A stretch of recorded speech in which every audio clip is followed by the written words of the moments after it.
Қайырлы күн баршаңызға, менің каналыма қош келдіңіздер. Бүгін сіздермен дәмі керемет болып шығатын алмадан дайындалатын повидланың рецептісімен бөлісетін боламын.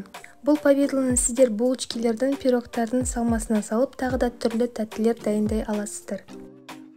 Ең алдымен алмаларымызды жақсылап жуып аламыз. Қабығын ашып қажет емес. Видеода көрсетілгендей 4 бөлікке бөліп тазалап аламыз. Шіріген немесе қарайған жерлер болса, барлығын алып тастаймыз.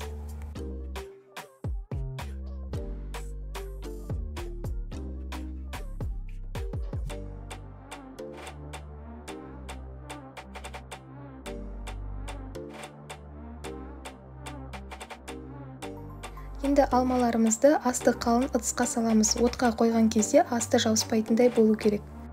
100 мг су қоямыз. Енді ыдысымызды баяу отқа қойып, бетін жауып қоямыз. Алмамыз жұмсарғанша қайнататын боламыз. Лопатканың көмегімен араластырып отырамыз.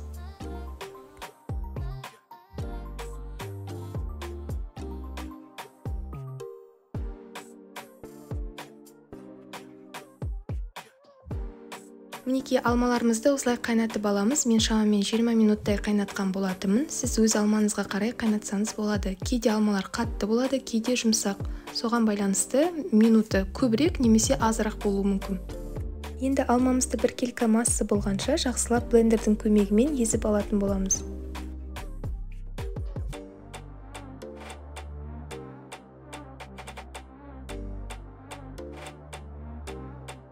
Дайындап алған пюремізді азыздан сала отырып, ситыдан өткізіп шығарамыз.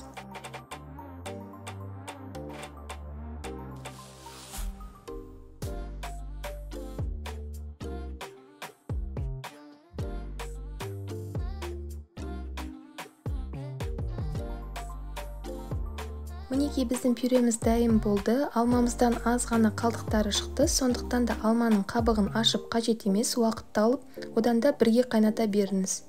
Енді пюремізге қантымызды саламыз, жақсылап араластырамыз.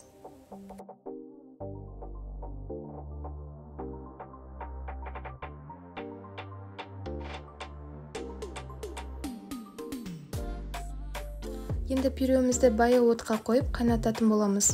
Қайта-қайта араластыруды ұмытпаңыздар. Лопатканың көмегімен араластырсаңыздар болады. Түбі күйіп кетпеу керек. Күйіп кететін болса, дәм беретін болады, және де түсі өзгеріп кетеді.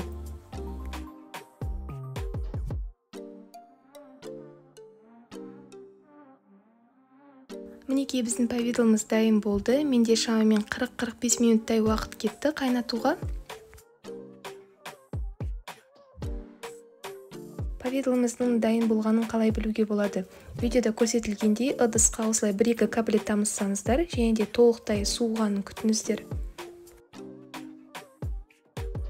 Мінекей толықтай осылай суығаннан кейін қасықпен қарасаңыздар, мінекей қою болып тұрады, осылай ағып кетпейтіндей, өз формасын ұстайтындай болады. Сол кезде повидлымыз біздің дайын болады. Мен дайын болған повидланы осылай банкілерге салып сақтап қоятын боламын, қазір барлығын жауып.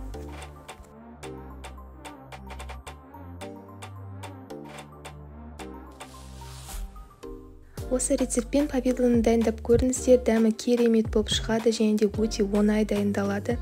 Әртүрлі тәттілер дайындай аласыздар, булочкилерге, пирогтарға қосып салмасына, және де қысқа сақтай аласыздар. Ал егер де сіздерге менің рецептім ұнаса, лайк басып комментарий жазуды ұмытпаңыздар. Және де каналыма тіркеліп кетуді ұмытпаңыздар. Алдағы уақытта көптеген оңай дайындалатын рецепттермен бөлісетін боламын.